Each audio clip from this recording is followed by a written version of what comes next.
In this video, we will talk about how to solve trig equations with cosine.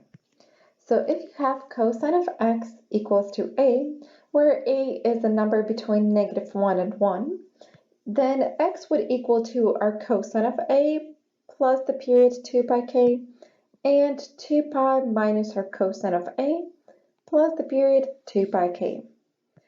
Note that our cosine of a and cosine to the power of -1 of a, or inverse of the cosine, are the same things.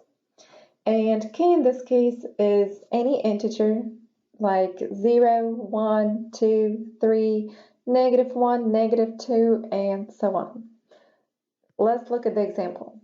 We need to solve the given equation, 5 cosine of x minus 3 equals to 0. We have to round terms to 2 decimal places where appropriate. So we see that this is a linear equation because cosine doesn't have any power.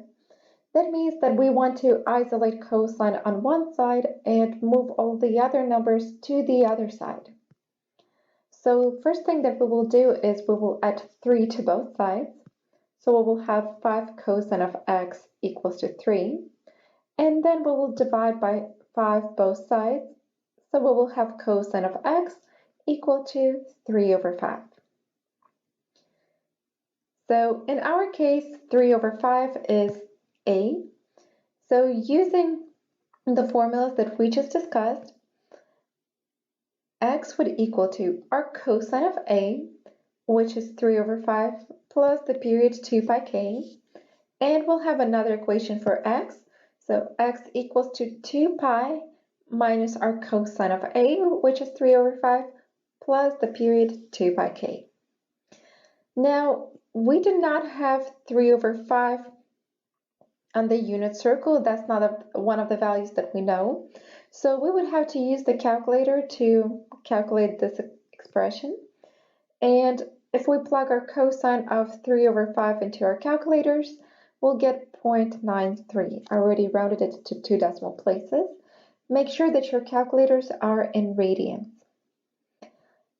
Similarly, we'll substitute our cosine of 3 over 5 with 0.93 and we'll subtract that from 2 pi and it will give us 5.36. And that will be our final answers. Let's look at another example. We need to find all exact solutions on the interval from 0 to 2 pi. And we have cosine of 2x plus cosine of x equal to 0.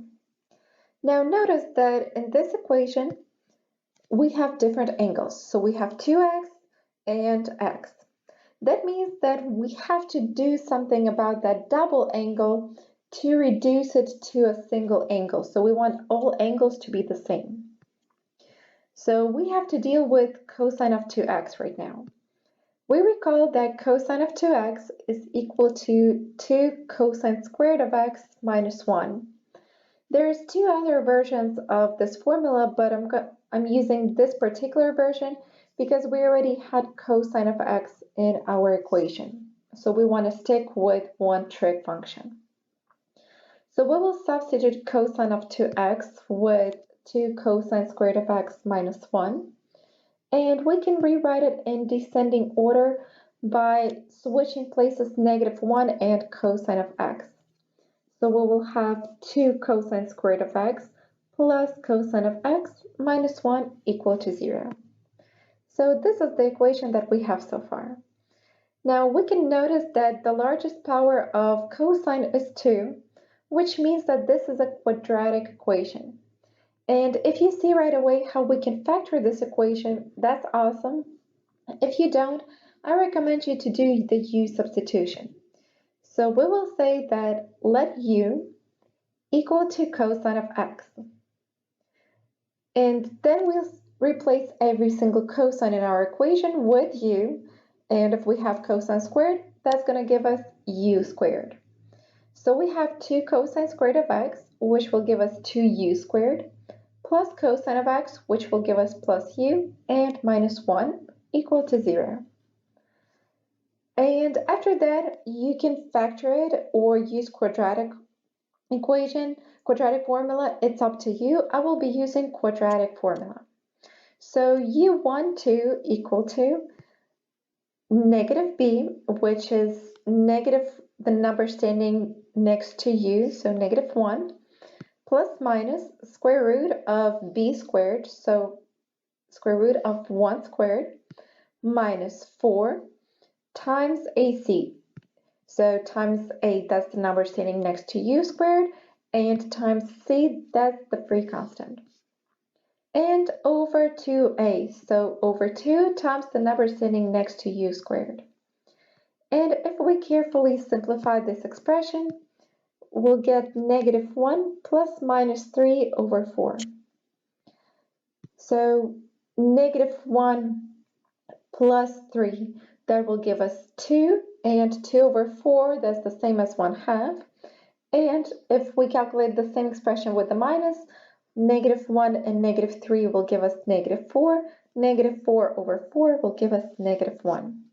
So we'll get that u1 is equal to 1 over 2, and u2 is equal to negative 1. So this is what we have so far. Now that's something that we came up with. We didn't have any u's in our original problem. So now we have to do backward substitution. So every single u will substitute with cosine of x. So u1 equal to 1 over 2 will have cosine of x equal to 1 over 2, and u2 equal to negative 1, so we'll have cosine of x equal to negative 1. Now there's two ways how we can find our angle x, but the fastest one is just simply look at the unit circle. So on the unit circle, we actually already know the angles that will give us x coordinate equal to 1 over 2. So we have 2 points like that, 2 angles, and these angles are pi over 3 and 5 pi over 3. So we will say that x equals to pi over 3 plus the period 2 pi k, and x equals to 5 pi over 3 plus again the period 2 pi k.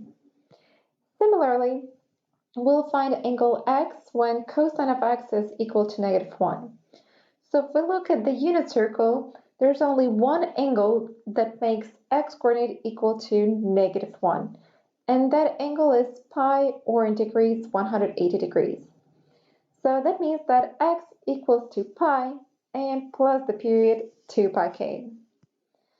So all three of these equations are our answers, and this is a general answer. But remember that in our problem, we had to find all the solutions in the interval from 0 to 2 pi. So that means that the angles that would fit our interval would be just pi over 3, 5 pi over 3, and pi. So that will be our final answer.